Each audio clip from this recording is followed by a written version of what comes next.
उप मुख्यमंत्री मुकेश अग्निहोत्री ने आज नवनिर्मित ढली बस अड्डे का निरीक्षण किया। इस अवसर पर ग्रामीण विकास एवं पंचायती राज मंत्री अनिरुद्ध सिंह एवं लोक निर्माण एवं शहरी विकास मंत्री विक्रमादित्य सिंह भी उपस्थित रहे। उप मुख्यमंत्री ने कहा कि बस अड्डे को लगभग 17 करोड़ रुपए की अनुमानित स्वीकृति प्रदान की गई थी, जिसका निर्माण कार्य लगभग 13 करोड़ रुपए से पूर्ण किया गया है। उन्होंने कहा कि बस अड्डे का लोकार्पण जल्द किया जाएगा। मुकेश अग्निहोत्री ने कहा कि ढली बस अड्डा ऊपरी क्षेत्र के लिए एक महत्वपूर्ण स्थान है। इसके निर्माण से यहां पर लोगों को आवागमन की उचित सुविधा उपलब्ध होगी, वहीं यहां के लोगों को भीड़-भाड़ से भी निजात मिलेगी। उन्होंने कहा कि इस बस अड्डे में 2 क्षेत्रीय प्रबंधक बैठेंगे। इसके साथ साथ बस स्टैंड कॉम्प्लेक्स में 13 दुकानें, conference hall, rest room, ticket counter, शौचालय, प्रतीक्षा कक्ष, एक्टिविटी रूम, कैंटीन जैसी सुविधाएं लोगों को उपलब्ध होंगी। उप मुख्यमंत्री ने कहा कि बस अड्डे के साथ ही निगम की पुरानी कार्यशाला भी है, जिसका जीर्णोद्धार जल्द शुरू किया जाएगा। मुकेश अग्निहोत्री ने कहा कि एचआरटीसी के इस वर्ष 50 साल पूरे होने जा रहे हैं। हमारा प्रयास है कि निगम को नई बुलंदियों पर ले जाना है और इसी दृष्टि से कार्य किया जा रहा है। प्रदेश में रेलवे एवं हवाई सफर न होने के बावजूद आवागमन की सारी सुविधाएं एचआरटीसी ने लोगों को प्रदान की है। इस दृष्टि से निगम की सेवाओं की प्रशंसा होनी चाहिए। उप मुख्यमंत्री ने कहा कि एचआरटीसी के बेड़े में 3000 से अधिक वाहन शामिल है और 9 साल से चल रही पुरानी बसों को बदला जा रहा है। उन्होंने कहा कि निगम जल्द ही 300 इलेक्ट्रिक एवं 300 डीजल बसों को खरीदने जा रहा है। इसके अतिरिक्त एचआरटीसी के बेड़े में 24 वोल्वो बसें हैं और सभी वोल्वो बसों को बदला जाएगा, जिसके लिए बजट का प्रावधान किया जा चुका है। आज हमने बस स्टैंड ढली का जो है निरीक्षण किया है और हमारे साथ rural development minister Anirudh Singh ji और पीडब्ल्यूडी मिनिस्टर विक्रमादित्य सिंह जी भी साथ रहे।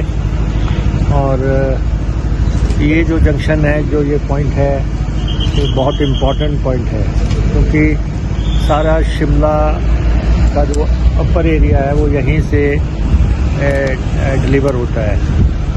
तो इसलिए इसको बनाने का फैसला हुआ था और 17 करोड़ रुपए की इसकी एस्टिमेटेड कॉस्ट थी और लगभग 13 करोड़ रुपए के आसपास राशि में इसको कंप्लीट किया गया है।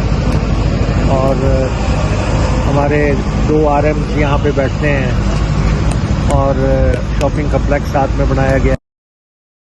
और ये जंक्शन वैसे भी हमारे लिए बहुत इम्पोर्टेंट है कि हमारी बहुत जो बसेस हैं उनकी रिपेयर का काम भी वर्कशॉप है हमारी यहाँ पे।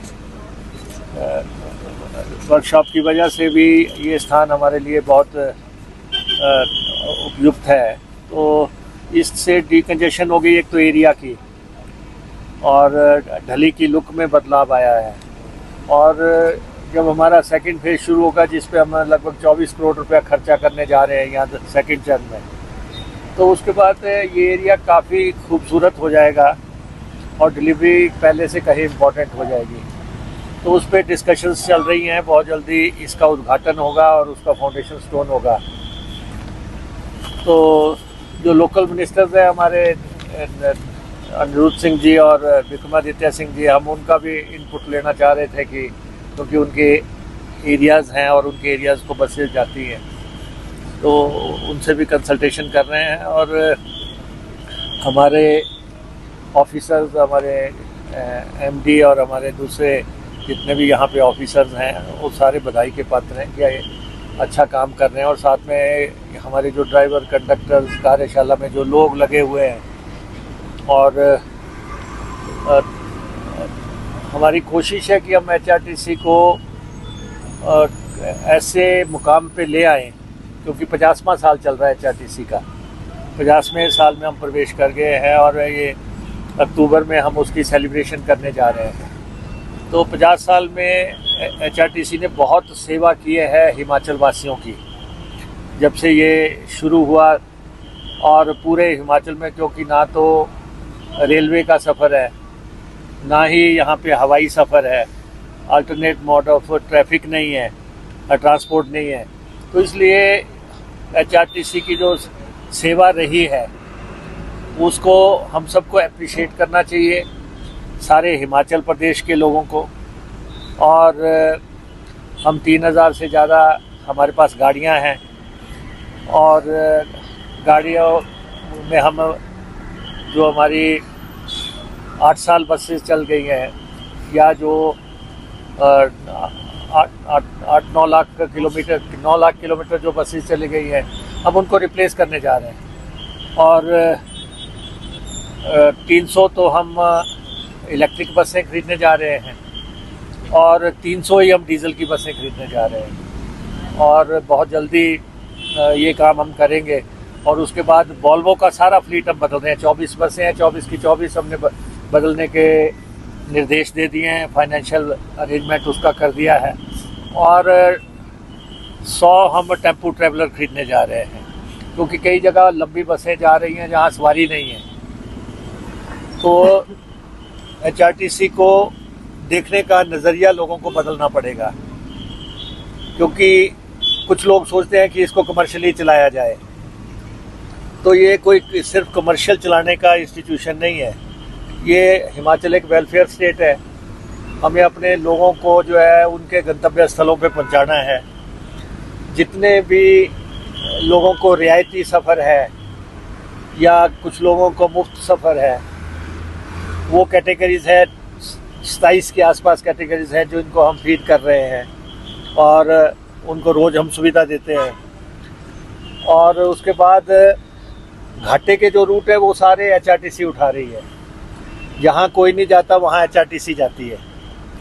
तो देखने में तो लगता है कि भाई आम ट्रांसपोर्टरों से इसकी तुलना क्यों नहीं हो रही है, पर जब हम रियायती सफ़र देते हैं, जब हम घाटे की रूट चलाते हैं और दूर दराज दुर्गम कबायली इलाके में बसें हमारे लोग लेके जाते हैं, हमारे ड्राइवर जो है जान जोखिम पे में हथेली पे रख के जो है बसेस लेके जाते हैं, और कहाँ कहाँ लेके गए हैं। अगर आप फोटोग्राफ देख के भी लोगों का दिल दहल जाता है, जहाँ जहाँ बसेस लेके जाते हैं हमारे ड्राइवर्स।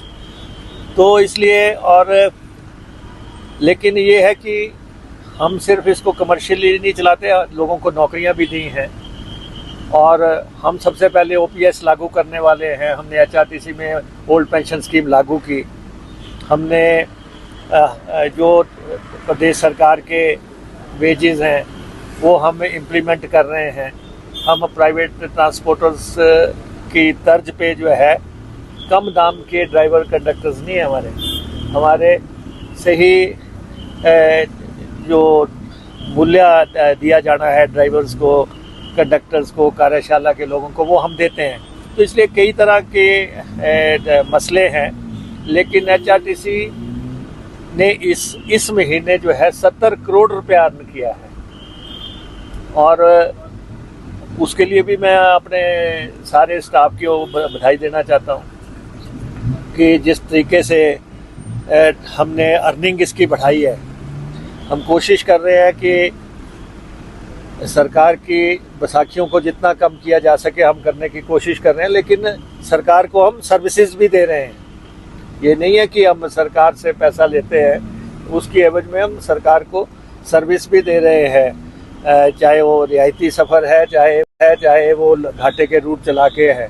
तो इसलिए पिछले 7 महीने से हमारी कोशिश रही है, HRTC को हमने एम्प्लॉइज़ को हमने 1 तारीख को तनख्वाह दी, ड्राइवर को भी तनख्वाह मिली, पेंशन धारकों को भी पेंशन मिला, कंडक्टर्स को भी, सबको हमने 1 तारीख को वेतन देने का। और आज प्रदेश के दूसरे कर्मचारियों को वेतन मिला है।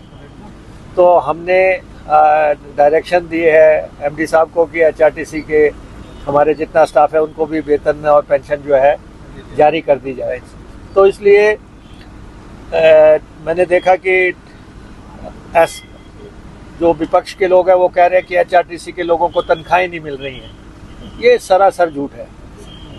और मैं इतनी पब्लिक में खड़ा हूँ, अगर कोई एक व्यक्ति बोल दे कि HRTC के ड्राइवर को तनख्वाह नहीं मिली, कंडक्टर को तनख्वाह नहीं मिली, अफसर को तनख्वाह नहीं मिली या पेंशन नहीं मिली, सुनी सुनाई बात पे आप अगर प्रचार कर रहे हो तो मैं समझता हूँ कि ये गलत है। हमारी कोशिश है, जो अब व्यक्ति 24/7 काम कर रहे हैं, जिस ढंग से पुलिस के लोग काम करते हैं या दूसरे इमरजेंसी सर्विसेज के काम करते हैं, वैसे ही हमारे HRTC के लोग भी करते हैं।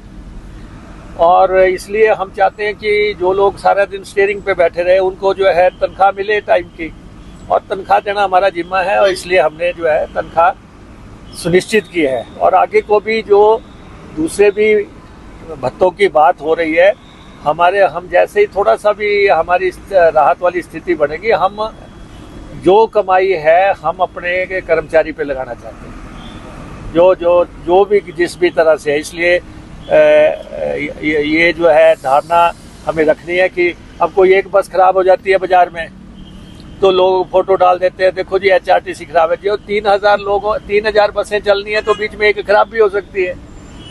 जब इतना फ्लीट चलाना है और फिर भी हम रिप्लेसमेंट कर रहे हैं, इस साल तो हम 700 गाड़ियों के आसपास की रिप्लेसमेंट कर रहे हैं, 300 इलेक्ट्रिक कर रहे हैं, 300 डीजल की कर रहे हैं, और उसके बाद टेम्पो ट्रेवलर कर रहे हैं और वॉल्वो भी कर रहे हैं। इससे पहले भी सरकार बदलने के बाद हमने 250 गाड़ी डाली, 250 गाड़ी हमने पहले डाली है। तो कोशिश है हमारी कि HRTC को बेहतरीन उपक्रमों में हम शामिल करें, उसके लिए हम लगे हुए हैं।